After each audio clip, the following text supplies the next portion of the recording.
आज कम से कम बता रहे हैं 2 लाख आदमी इस बात के लिए हैं। अभी जो 25 मार्च को विधेयक पास हुआ लोकसभा में, राज्यसभा में नहीं हुआ, अभी लोकसभा में जो आया है वो उसकी एक राह है 31 दिसंबर 25 तक जो रिटायर होंगे और 1 जनवरी 26 के बाद जो रिटायर होंगे उनको 2 जगह बांट दिया जाएगा, उनके हक हकूकों में अंतर किया जाएगा। अभी साथी एनपीएस की बात कर रहे थे, जब एनपीएस आई हम ओपीएस वाले उसका विरोध कर रहे थे, एनपीएस वाले उसके पक्ष में खड़े थे। वो ये कह रहे थे हम रिटायर होंगे तो हमें करोड़ों रुपए मिलेंगे और इनको हमारा करोड़ रुपए अच्छा नहीं लगता। हमें अपने का डर नहीं है, अपना नहीं जाएगा। हम वो आदमी बैठे हैं जब हरियाणा का जन्म हुआ और विकास की बातें आई तो हम उनकी विकास की नीतियों को ले जाने वाले लोग, हम सार्वजनिक क्षेत्रों को मजबूत करने वाले लोग हैं, सार्वजनिक क्षेत्रों को बचाने वाले लोग हम।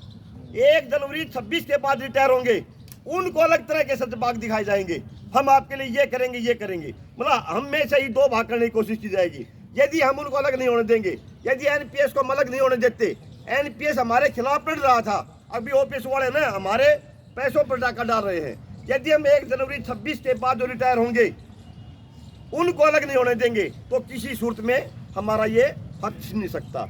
रही बात अपनी ये लड़ाई अपनी 8वें वेतन आयोग की भी नहीं है, सही तो अपनी अभी लड़ाई बची हुई है। हमारे लिए जिसने ओपीएस बनाया था हम अपने से पीछे वालों के लिए ओपीएस नहीं बचा पाई। अपनी लड़ाई ओपीएस की भी अपनी ही लड़ाई है।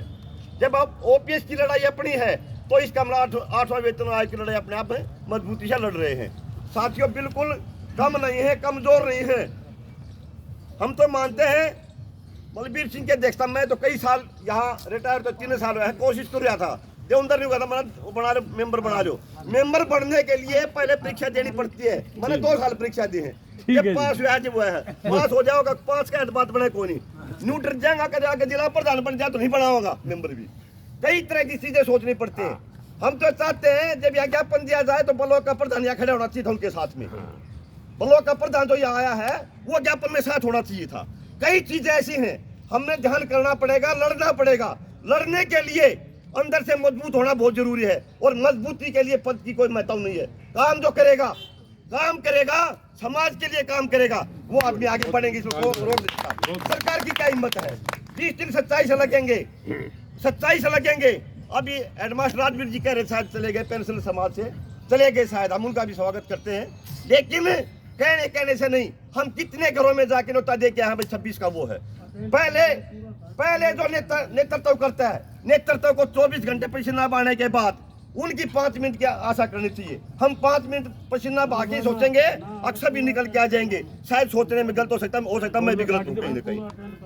तो साथियों किसी सूरत में भी जब 813 जिलों में ज्ञापन दिया जा रहा है हम कमजोर नहीं है और झज्जर तो किसी सूरत में कमजोर हो ही नहीं सकता।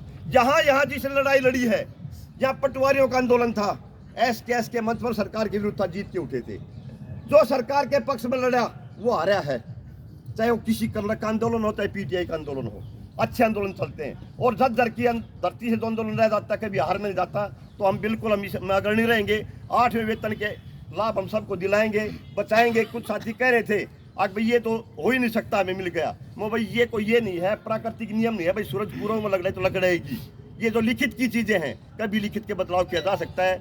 और हम तो मांग ये कर रहे थे 65 पर 5%, 70 पर 10। सरकार ये कह रही है जब आदमी 75 साल का हो जाता है उसके बच्चे पैरोबर हो जाते हैं, उसके खर्चे कम हो जाते हैं। जितना उनका इंक्रीमेंट लगा 3% का 75 के बाद अपना रिवर्स होगा, आपकी 3% बढ़ती जाएगी। ये संभव